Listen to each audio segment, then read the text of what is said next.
Ayun, so good morning. Kawawa na si Kuya, oh. So, papunta tayo ulit ng EDSA. Pasok.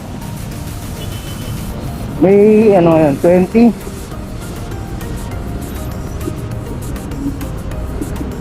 Sige, mauna ka na. Mauubos yung kalsada.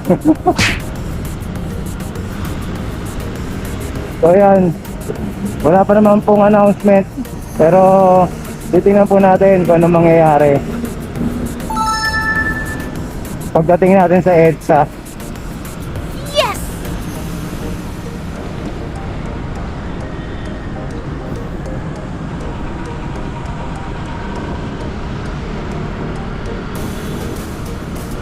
Ayun, so sa mga naka-e-bike, importante po lagyan nyo po ng ano ulit yung ano nyo, mga switch nyo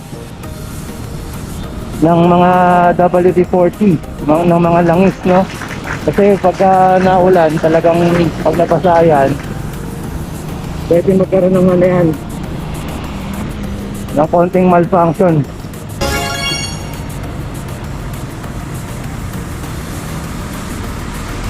Again guys, hindi tayo eksperto sa pagdating sa ano, sa baterya. Ang ano lang natin, base sa mga experience natin, saka sa konting kaalaman, sa konting electricity, no? Science po kasi yan eh. Kumbaga, napagdaanan natin yan nung ano, nung nag-aaral tayo. Ayan, papunta po tayo ano na, Agham. Agham na po ito, Agham. Maingay yung katabi nating bus. Sandali lang po. Tutulinan po natin. Ayan na. Number 3 na tayo. Katabi kasi natin yung makina ng bus eh. Kaya para tayong sumisigaw. Ayan, nakasignal ulit yung ano. Siyempre, yun tayo sa pwesto. Importante talaga, inaalam nyo kung saan ang pwestuhan sa kalsada.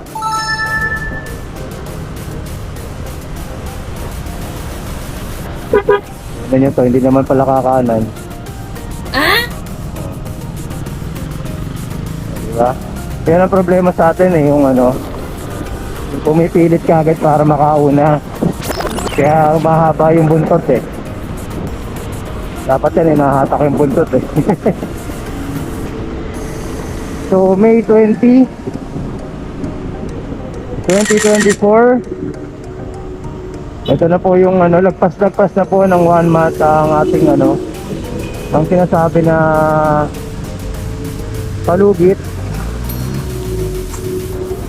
So mainit na panahon, tapos mamaya uulan. Kaya kailangan lagi na kayo may dalang kapote. Kesa kayo ay magpatila, nag-aantay kayo magpatila.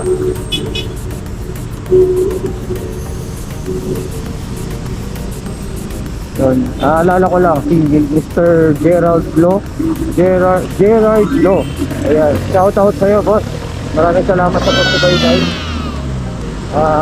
Naalala ko yung pangalan ninyo. Ayan. Kasi 30 seconds, kaya-kaya. Pasok tayo. Yes! Ayan, ito na po EDSA.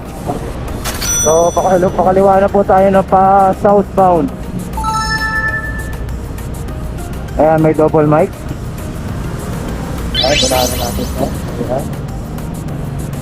Parang wala naman po naninita pa. At dahil nga po wala naman pong binabalita tungkol dito, kaya tuloy-tuloy lang po muna. Basta alam niyo po yung tamang speed ninyo para makasabay po sa mga motor, no?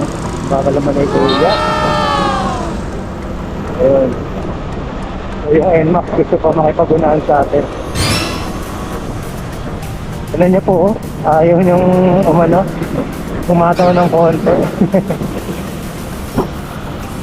Oo, tingnan nyo ho yan, di ba? Depende ho talaga sa ano niya driving ano niya So, yun lang po guys, nandito na po tayo sa EDSA, May 20 ngayon. So, tuloy-tuloy lang po tayo basta mag-iingat lang po at laging alerto kung saan po dapat ang posisyon ninyo. Kung kayo po ay mabagal, dapat po doon kayo sa medyo sabayan po ng konti ng e-bike lane, no? Talagay po natin sa ano. So, ayun lang guys, maraming salamat. Update lang, update.